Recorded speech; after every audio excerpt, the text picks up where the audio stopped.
This meeting is being recorded. Oh, got it. Got it. There we go. Lots of people. Nice picture of the cathedral, isn't it?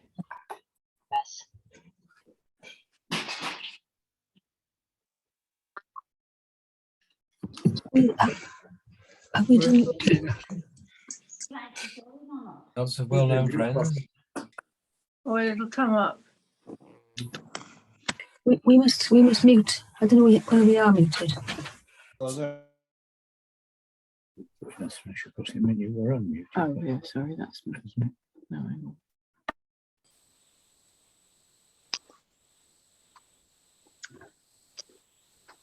Hello, good evening everyone. Welcome to our first Zoom lecture of 2022. I've still got a few people joining, so I'll just admit them. Just a few people in the waiting room. Okay, right, they're in now. Yeah, thank you very much for all of you joining us. It's good to be back on Zoom. It was October last that we had our last Zoom meeting. Anyway, good to be back.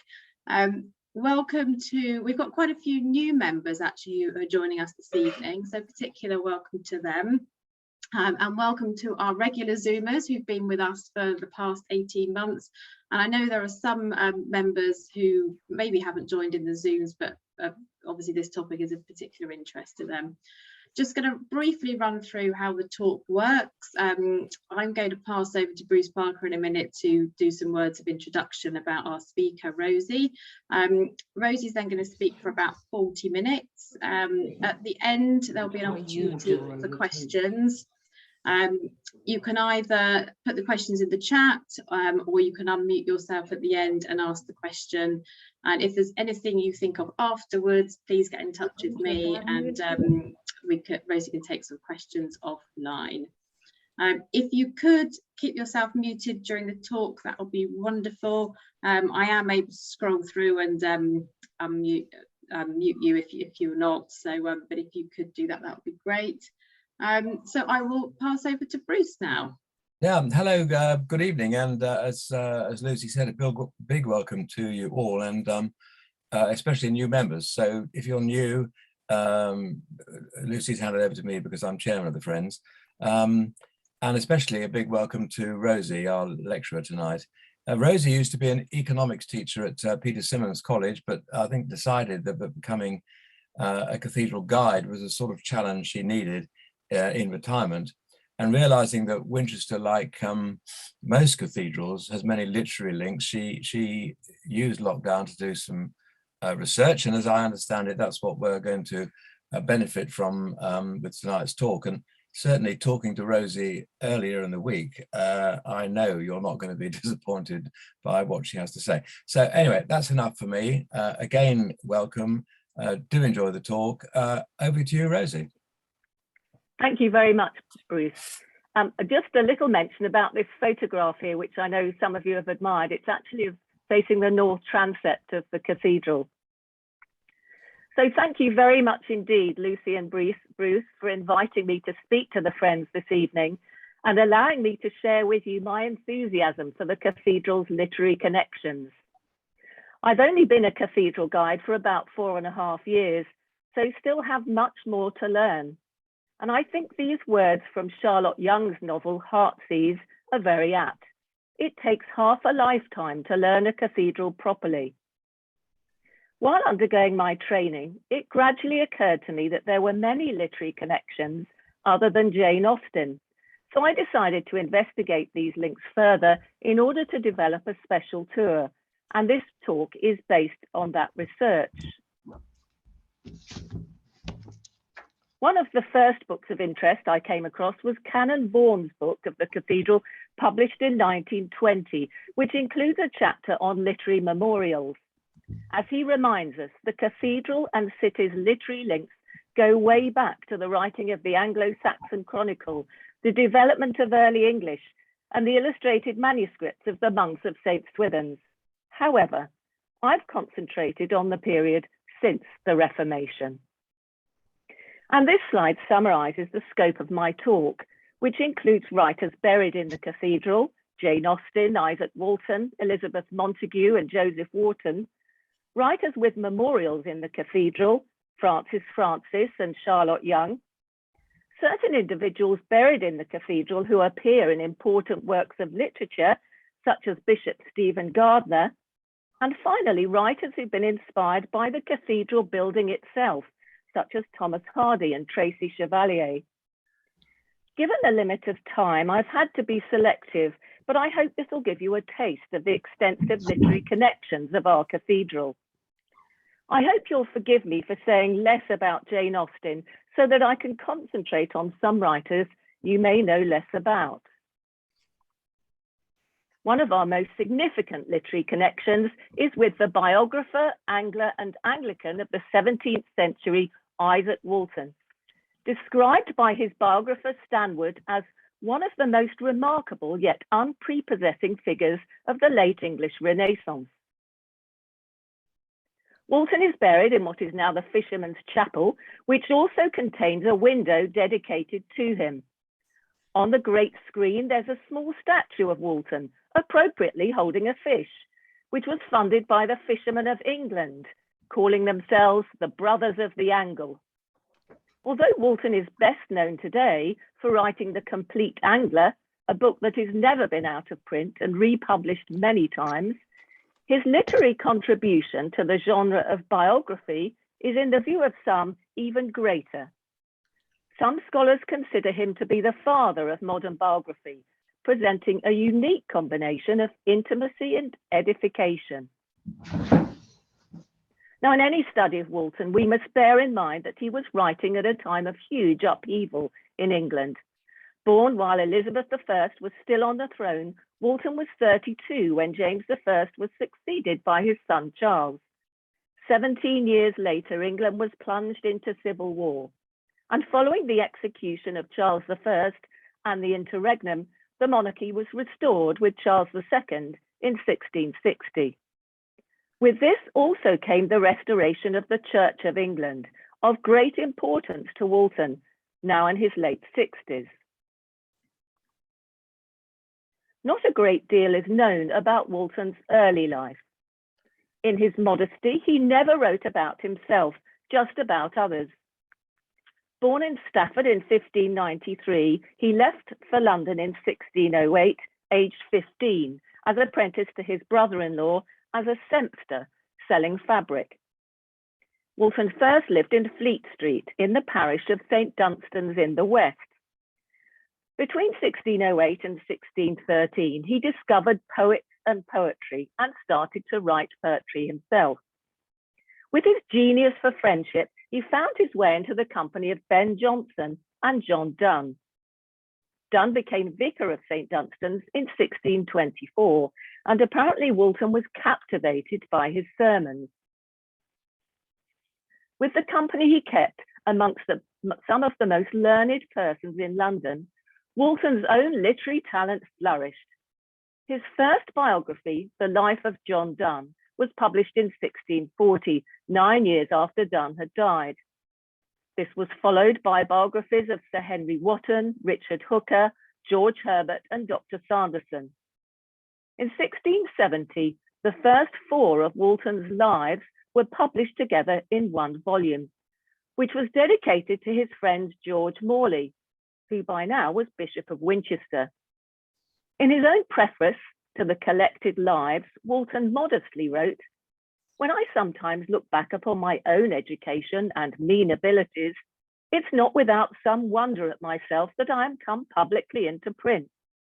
He'd only had a few years' schooling at Stafford.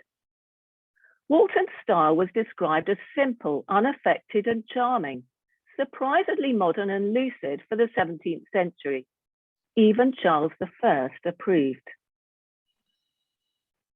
When civil war broke out in 1642, an unswerving royalist, Walton left London and spent the years of the interregnum mostly travelling and staying with various clergymen, including George Morley. The story most generally known about Walton's life during the Civil War is that he saved part of the Garter regalia for Charles II.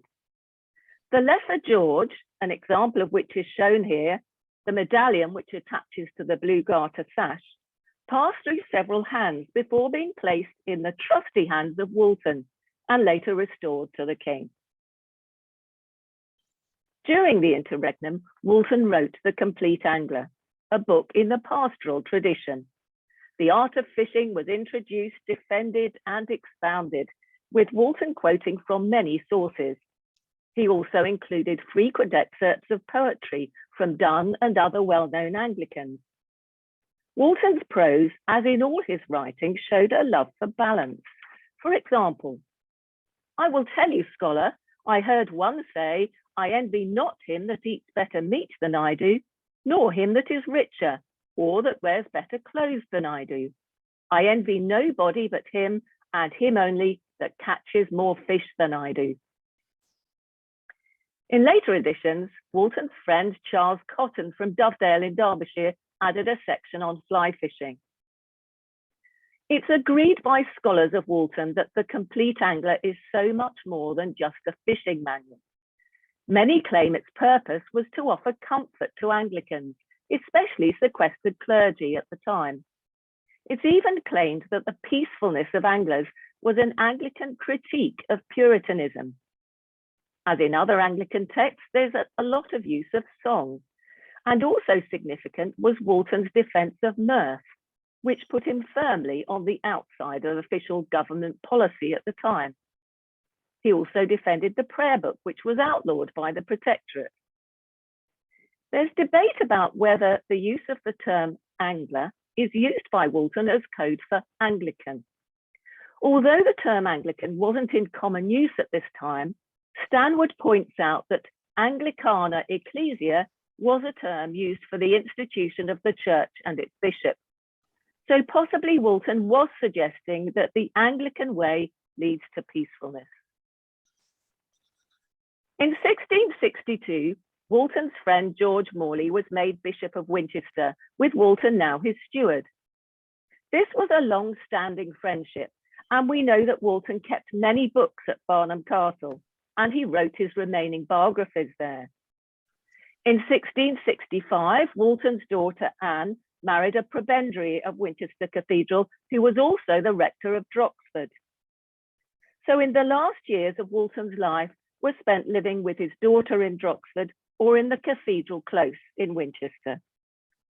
He died in Winchester on the 15th of December, 1683, aged 90, in the great frost of that winter. And now to the 18th century and Elizabeth Montagu, an important female literary figure of the 18th century. Elizabeth is buried in the North Nave aisle, close to Jane Austen. She died in 1800. There's a stone marking the place on the floor and a memorial on the wall above. Her husband was buried in the cathedral before her, and the body of their only son, John, nicknamed Punch, who sadly died as an infant, was also moved to Winchester. Born in 1718, Elizabeth Robinson married Edward Montagu at the age of 22, when he was 50. He was the grandson of the Earl of Sandwich, very rich, a landowner, an MP, a brilliant mathematician, and a member of the Royal Society. Elizabeth herself was well educated, and with the wealth from her marriage, was able to become an intellectual leader of her time. She was an author, businesswoman, philanthropist, and patron of the arts.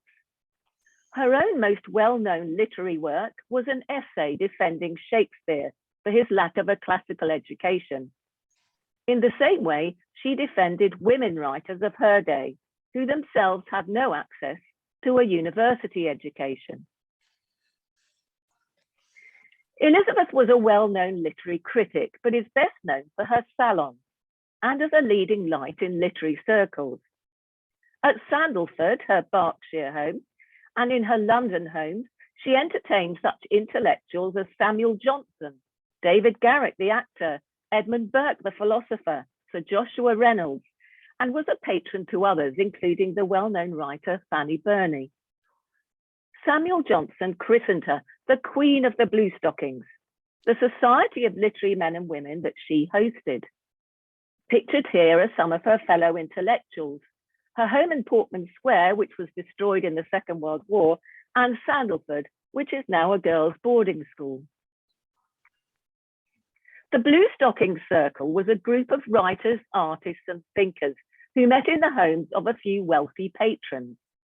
These meetings were less formal than usual society events, and they were hosted by women such as Elizabeth Montagu and attended by the cream of society, including the royal family. The meetings encouraged debate and discussion, and particularly encouraged the views and writings of women as well as men. The term blue stocking comes from the fact that it wasn't considered so essential to wear formal dress to these occasions. Apparently, the botanist Benjamin Stillingfleet, in a rush to attend one of these events one day, forgot to change out of his thick blue woolen daytime stockings into his formal white silk evening stockings. Well, after that, members of the group were reported as saying to each other, "Oh, just come in your blue stockings." Of course, this referred to the men at the time. The ladies' stockings weren't visible. The 1779 painting shown here illustrates Montague and some of her fellow female literary hostesses as muses for their contribution to literary society. However, over time, the term blue stocking became linked with the idea of women getting above themselves, and it came to be used in a more derogatory way, as illustrated in this cartoon of 1815. Elizabeth's letters give us an insight into her wit, critical mind, and also her great support for all those living on her husband's estate, as well as her friends. She's remembered for her magnificent houses, her salons, her generosity, and in literary terms, for her defense of Shakespeare. In her essay, she strongly defended Shakespeare from the criticism of Voltaire and other French poets for not following the structure of the classics. In her view, he was writing to suit the tastes of his Elizabethan audiences. She wrote, "Shakespeare wrote at a time when wit was unpolished and mirth ill-bred. He was approved by his own age, admired by the next, and almost adored by the present. All his plays are written with the most noble, elegant, and uninterrupted simplicity."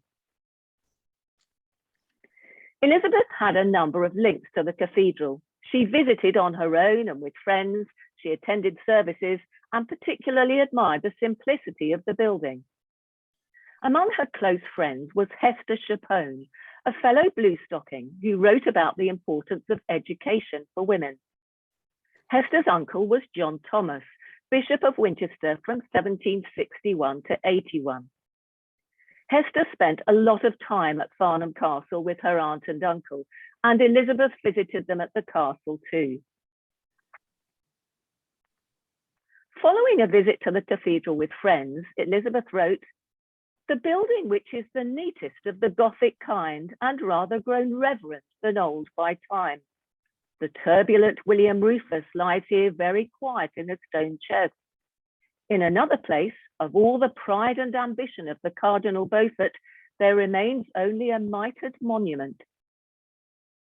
The bones of Saxon kings who fought bloody battles with each other lie quietly interred by each other, and their bones are contained in a chest not big enough to hold a fine lady's muffs and tippets. What an excellent mathematician is Death! He subtracts and divides till he sets all accounts even, and makes the sum total of the king and cobbler equal." Very close to Elizabeth in the North Nave is the poet Joseph Warton, who also died in 1800. There's also a large stone memorial to Warton in the South Nave, close to the west exit. Warton moved in some of the same literary circles in London as Elizabeth and included Johnson, Garrick, Reynolds, and Burke among his friends. Warton was a literary critic as well as a poet. Before she met Warton, Elizabeth Montagu wrote in a letter to a friend that she was surprised that a mere schoolmaster should be able to write so well. As a boy, Warton was a scholar at Winchester College and became a clergyman after attending Oxford. He was then recruited as a schoolmaster at Winchester and was eventually promoted to headmaster in 1766.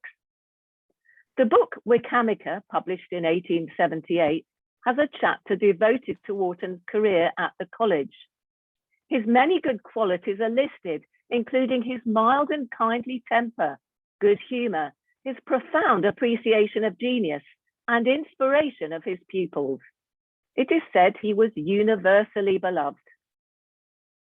However, these were dangerous times, and the school didn't thrive under him. He wasn't good at discipline. One observer witnessed a Latin dictionary being thrown at Walton's head on one occasion. Under his headship, though not entirely his fault, there was a rebellion at the college in 1793, while across the Channel the French Revolution was raging. The lack of discipline in the school allowed a minor incident to escalate. A transgression by a small number of boys led to punishment for the whole school of cancelling leave out on Easter Sunday. A rebellion erupted, with boys arming themselves, apparently with clubs, swords, and even guns. Eventually, the sheriff was called in. An amnesty was reached, but 27 scholars were expelled and 8 others forced to resign. And Warton sadly himself resigned under a cloud and returned to the clergy and his writing. Here's an example of one of Warton's odes, Ode to the Nightingale. O thou that to the moonlight vale warblest off thy plaintive tale, what time the village murmurs cease and the still eye is hushed to peace, when now no busy sound is heard, contemplation's favourite bird. The 18th century writer Fanny Burney was a protégée of Elizabeth Montagu. She and her family moved in the same social circles as Bishop Brownlow North, Bishop of Winchester after John Thomas. The Burneys often dined in the London home of the North, Winchester House in Chelsea, and at Farnham Castle. Fanny wrote a number of novels, 2 of the best known being Camilla and Cecilia. We know that Jane Austen was an admirer of Burney's work. In her novel Northanger Abbey, it is said that in Burney's novels, the greatest powers of the mind are displayed. It is also suspected that Jane's inspiration for the title of her book, Pride and Prejudice, originally titled First Impressions, comes from Burney's novel, Cecilia. Towards the end of Cecilia, the phrase Pride and Prejudice is used 3 times by Burney to explain the outcome of a complex plot. Burney visited Winchester Cathedral in 1791 and described it thus: I could hardly quit this poor dear old building, so much was I interested with its Saxon chief, its queer little niches, quaint images, damp cells, mouldering walls, and mildewed pillars. Not a very flattering description, but perhaps not surprising when we think how much damage and neglect the building had suffered since the 16th century. Now to Jane Austen herself. Her burial place in the North Nave aisle is one of the most visited spots in the cathedral. And as a guide, I'm always amazed at just how widely read she is, from Boston to Beijing. In 1817, Jane fell ill with what is suspected was Addison's disease. She was just 41. At first, she was treated by her local apothecary in Alton, but then moved to Winchester to be treated by Dr. Lyford, a physician at the hospital in Parchment Street. In a letter to her nephew, Jane wrote, Mr. Lyford says he will cure me, and if he fails, I shall draw up a memorial and lay it before the dean and chapter. If ever you are ill, may you be as tenderly nursed as I have been. Despite some initial improvement, Jane only lived a few weeks more and died in her sister's arms. Cassandra wrote to her aunt in Chawton, the last sad ceremony is to take place on Thursday morning. Her dear remains are to be deposited in the cathedral. It is a satisfaction to me to think that they are to lie in a building she admired so much. Her precious soul, I presume to hope, reposes in a far superior mansion. Jane's final poem was written on St. Swithin's Day, July the 15th, just a few days before she died. It is called Venta, the Roman name for Winchester, and makes reference to the races in Winchester, which took place at Worthy Down, a racecourse since Charles II's time. The poem also makes reference to the likely reign associated with St. Swithin and to William of Wykeham, whose chapel in the cathedral is within sight of Jane's final resting place. When Winchester races first took their beginning, it is said the good people forgot their old saint, not applying at all for the leave of St. Swithin, and that William of Wykeham's approval was faint. The races, however, were fixed and determined. The company met and the weather was charming. The lords and the ladies were sat and determined, and nobody saw any future alarming. And now from Georgians to Victorians. My next literary link relates to the Victorian writer Anthony Trollope and Bishop of Winchester Brownlow North, a very well-connected bishop. The memorial to Brownlow North, next to the entrance to the presbytery in the south aisle, is shown here. He was Bishop of Winchester from 1781 to 1820. Brother of Lord North, Prime Minister, the bishop himself was known for his patronage and gave positions and livings to the many members of his wide extended family. His son, Francis North, was made Master of St. Cross, which came with very substantial financial benefits. Although Francis North treated the residents of St. Cross respectfully, he received large sums of money that came from payments made to St. Cross. When this was discovered and word spread, the Times newspaper got hold of the story and took up the case of defending the poor elderly residents of St. Cross from this immoral, money-grabbing churchman. Francis North was taken to court and made to pay back the money he gained from this source. The Times wrote in 1849, Her Majesty's Attorney General has filed a bill in the Court of Chancery against the Reverend and Right Hon. Francis North as Master of St. Cross near Winchester for the maladministration of the revenues of the said hospital. Even when Francis North died in 1861, the Times obituary focused mainly on his bad deeds at St. Cross. The deceased had ceased to take an active part in public life.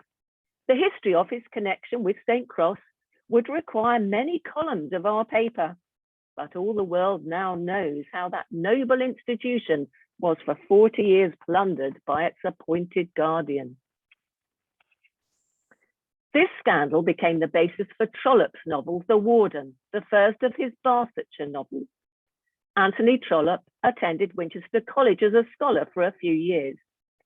He didn't do well at school, though, which he greatly disliked and was considered to be very lazy. One of his peers later described him as, without exception, the most slovenly and dirty boy I ever met. He gave no sign of promise whatsoever, was always in the lowest part of the form, and was regarded by masters and by boys as an incorrigible dunce.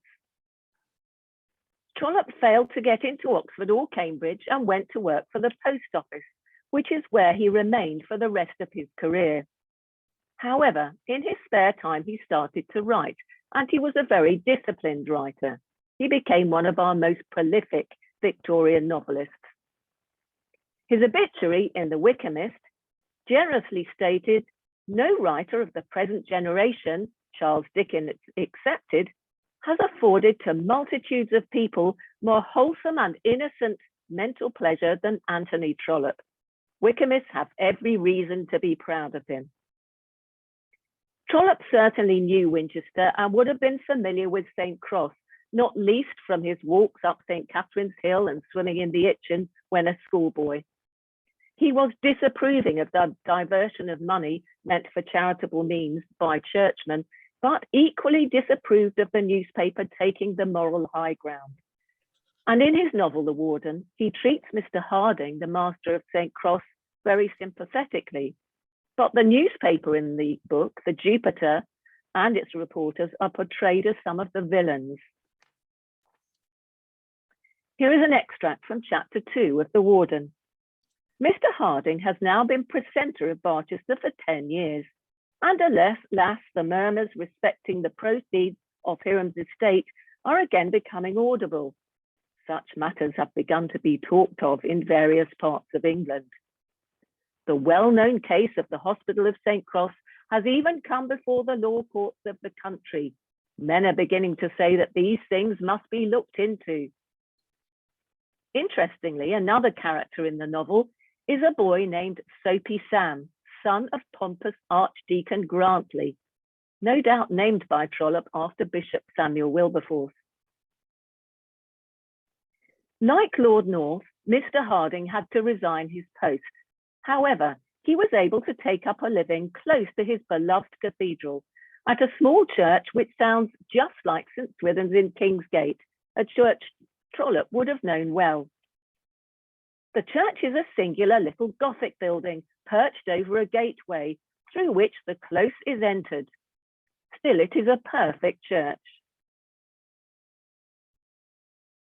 Our next Victorian writer was an obsessively keen fisherman, Mr. Francis Francis.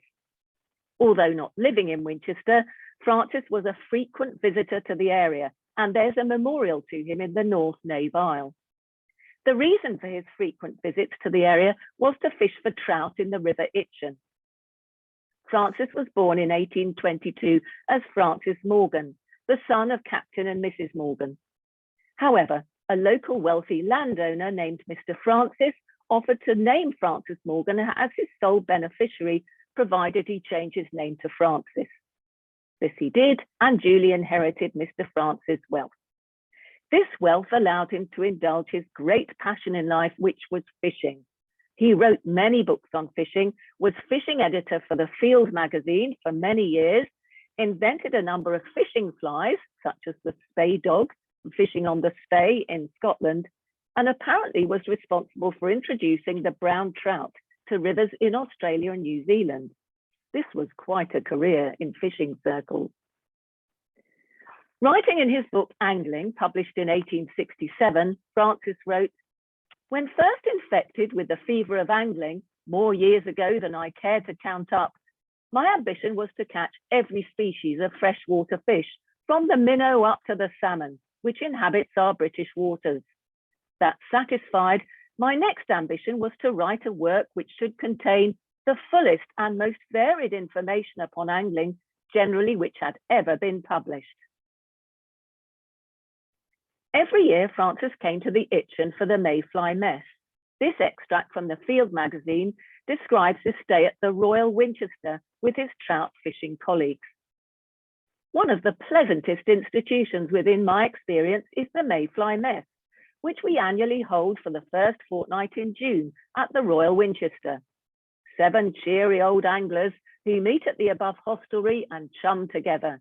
We breakfast together and then disperse to our respective fishing grounds and meet again to dine in the evening, and after that to smoke and joke. Our mess is as good as our excellent hostess, Mrs. Spriggs, can make it." The photograph shown here is of Francis and his fishing chums on the steps of the Royal Hotel. Living at the same time as Francis was the local writer Charlotte Yonge. Charlotte was another prolific and best-selling Victorian novelist. She was born in 1823 in Otterbourne, where she lived all her life. Charlotte was much admired by the better-known writers Anthony Trollope, Lewis Carroll, and Virginia Woolf. The memorial screen in the Lady Chapel dedicated to Charlotte is shown here, as well as her statue outside Eastleigh Station. Charlotte was educated at home by her father. She was extremely well educated, but it was a solitary upbringing. She was also very much influenced by John Keble, one of the founders of the High Church Oxford movement, who came to be the vicar at Otterbourne. Charlotte never married, which gave her plenty of time to write. Her novels were character-driven, and many of her female characters were seen as role models. They were usually very virtuous. It is said by some she had a moral agenda and believed the subordination of women was ordained by God. In addition to her 90 novels, she edited other books, biographies, and magazines, including the Monthly Packet and the Mothers' Union magazine, Mothers in Council. Charlotte was a frequent visitor to the cathedral. She had many friends in the close and at the college. In her novel, Heartsease, she writes about the view of the cathedral from above, and then about the view of the nave on entering the cathedral. The young heroine of the book is Violet Martindale, who's introduced to the cathedral by her brother-in-law. They stood on the hill, overlooking the town and the Vale of Itchen, winding away till lost beneath between the green downs that arose behind their crested neighbour, St. Catherine's Hill. And in the valley beneath reposed the grey cathedral's lengthened nave and square tower, its lesser likeness, St. Cross, and the pinnacles of the college tower.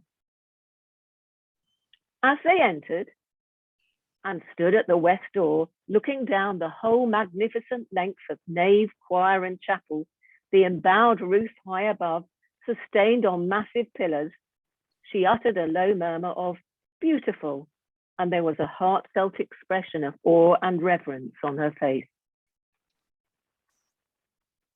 In a letter, Charlotte describes the enthronement of Bishop Samuel Wilberforce in the cathedral in 1869, which she attended.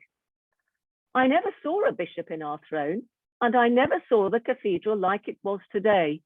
I really feel some parts of the day were among the best delights of my life.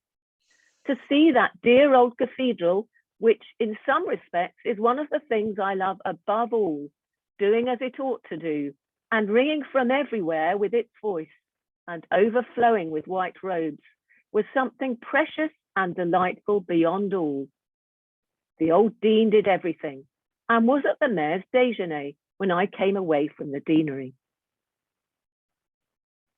When Charlotte died, regional newspapers all around Britain lamented her passing. St. James Gazette: "The news of Miss Young's death will be received with sincere regret by a wide circle of personal friends and a still wider circle of readers who have pleasure in her numerous writing."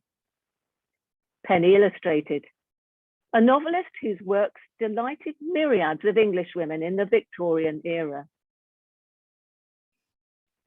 Following a dedication service to Charlotte's memorial in Otterbourne in 1903, it was reported in the West Sussex County Times that Dr. Sumner spoke thus: "After speaking of Miss Young's saintliness as exemplified in the life she lived, he said that she had dedicated to the service of God her splendid talents.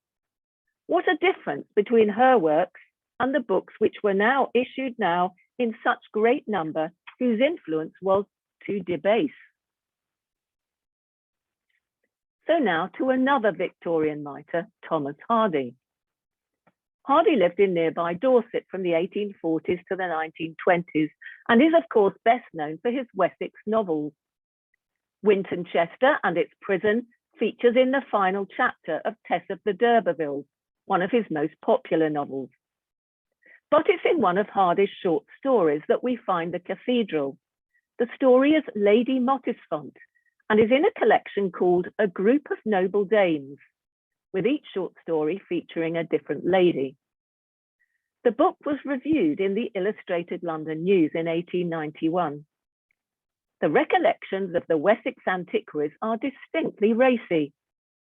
Mr. Hardy's theory of woman seems to be that she's a kind of erratic pendulum, which swings violently one way and then the other, without any rational purpose. These tales form indeed a very piquant addition to the smoking room library. This extract is from the beginning of Lady Mottisfont and gives us a description of the nave as it might be seen by someone in love. Hardy himself had a deep friendship with, and possibly romantic feelings for, the writer and aristocrat Florence Henniker, pictured here. It's reported that they visited Winchester Cathedral together. Of all the romantic towns in Wessex, Winchester is probably the most convenient for meditative people to live in. since there you have a cathedral with a nave so long that it affords space in which to walk and summon your remoter moods without continually turning on your heel. If you are in love, you can, by sauntering in the chapels and behind the episcopal chantries with the bright-eyed one, so steep and mellow your ecstasy in the solemnities around. It was in this solemn place that Sir Ashley Mottisfont asked in marriage at his second wife, Philippa, the gentle daughter of plain Squire Oakhall. She'd been smitten with such affection for him that, when she walked the cathedral aisles at his side on the before-mentioned day, she did not know that her feet touched hard pavement. It seemed to her rather that she was floating in space.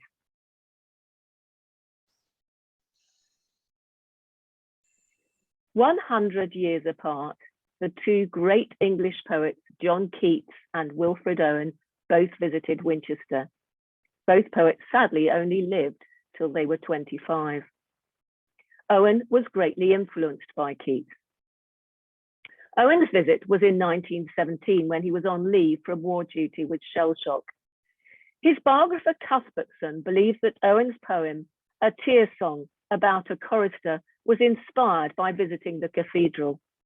Shortly after the visit, he returned to the front and was killed in August 1918. Here's an extract from the poem. "Out of the endless nave, chorus tremendous, while the gruff organ gave responses stupendous." And now finally to two contemporary novelists, Hilary Mantel and Tracy Chevalier. Both novelists feature real characters with links to the cathedral. In the case of Chevalier's A Single Thread, it is the cathedral volunteers of the 1930s, and in Mantel's case, it is the Tudor bishop, Stephen Gardiner. Tracy gave an outstanding lecture to the Friends last year, so many of you will have heard her speak about her inspiration for the novel and her extensive research. A Single Thread celebrates the work of Louisa Pessel and Sybil Blunt, who organised a group of volunteers in 1931 to produce a set of cushions and kneelers for the cathedral. We're fortunate that we can admire the work of the broderers to this day, and the novel has certainly rekindled an interest in this project and brought new visitors to the cathedral. Louisa Pessel herself contributed to a number of books and wrote many articles on embroidery. She died in Winchester in 1947. The fictional heroine of the novel, just as in Charlotte Young's Heartsease, was called Violet. The cathedral building itself played an important part in the novel, with descriptions of many parts of the cathedral included. Here are the heroine's descriptions of the ringing chamber, presbytery, and fisherman's chapel. It was a large square room, the stone walls made up of Romanesque arches and columns. Swooping down and up again were ropes. The choir was right in the centre of the building, the nave extending one way, the presbytery and retro choir the other, the north and south transept's short arms fanning out on either side to complete the cross of the whole structure. Since she was early, she slipped into the fisherman's chapel. Her favourite parts of the window were two portraits in the lower left and right corners of Izaac Walton himself. In both, he was sitting by a winding river with his fishing rod and basket. Mantel's trilogy of books about the life and career of Thomas Cromwell have earned her many prizes and accolades. For us, she brings the character of Bishop Stephen Gardiner to life. Cromwell and Gardiner were political rivals and portrayed by Mantel as having a venomous relationship. Cromwell took from Gardiner the role of private secretary to Henry VIII. The novels provide a reminder of the tumultuous period of the English Reformation and the end of chantry chapels, monasteries, saints and their relics, which had such an impact on our cathedral. History tells us that Bishop Stephen Gardiner was not a very likeable character. Andrew Payne described him as learned, argumentative and pedantic. There's nothing warm about Gardiner. He certainly had a sense of his own intellectual superiority. Gardner also fell out with Risley, who previously worked for him, but by 1536 was working for Cromwell. Risley is another important character in the novels.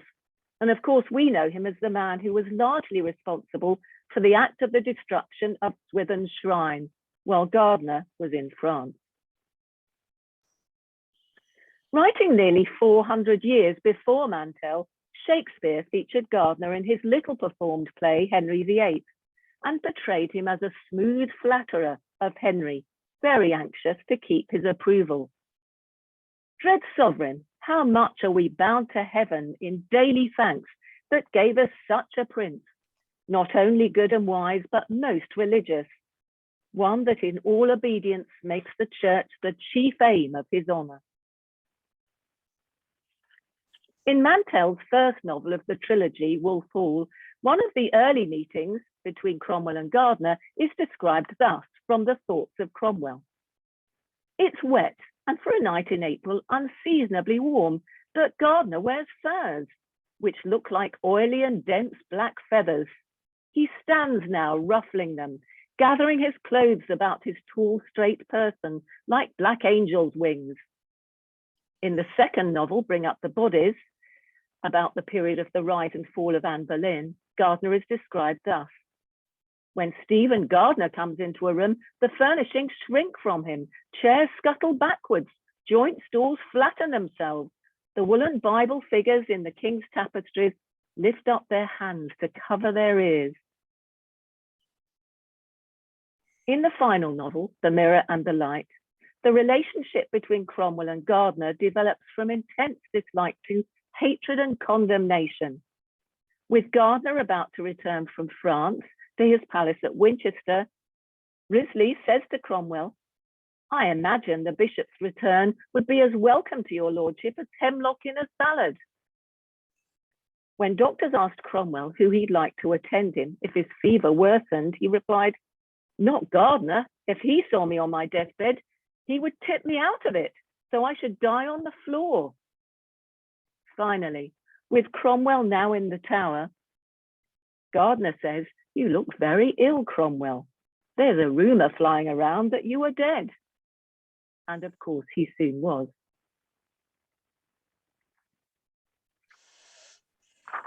So a walk around our great cathedral building with its magnificent nave, its chapels, memorials and burials provides us with an opportunity to reflect on the inspiration it has given to writers and poets and the final resting place it's provided for some influential literary figures. Thank you. Well, Rosey, let me thank you on behalf of all of us for your wonderful tour, your wonderful survey. And I've worked out, we went from Izaac Walton to Elizabeth Montagu, and I do love that line, "What a fine mathematician is death." I must remember that one. It's a bit miserable, but it's a great line. Joseph Warton, Fanny Burney, Jane Austen, Anthony Trollop, the slovenly and dirty boy. Great description as well. Francis Francis. I often wondered who that man was. Charlotte Young, Thomas Hardy, John Keats, Wilfred Owen, and finally, Tracy Chevalier and Hilary Mantel of our times. It's been a wonderful survey, and I'm sure we've enjoyed it greatly.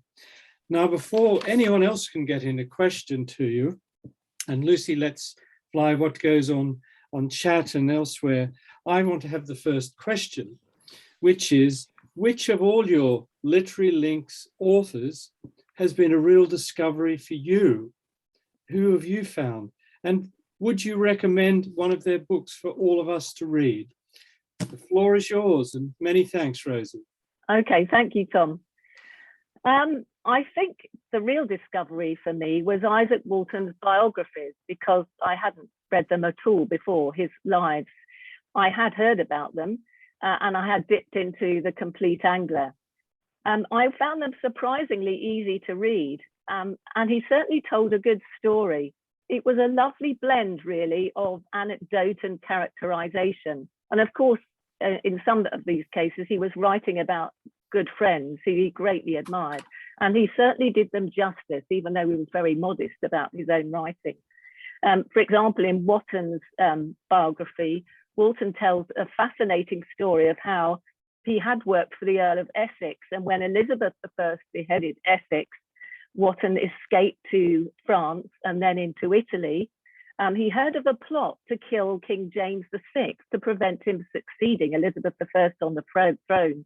And apparently Warton disguised himself as an Italian count, Ottavio Baldi, and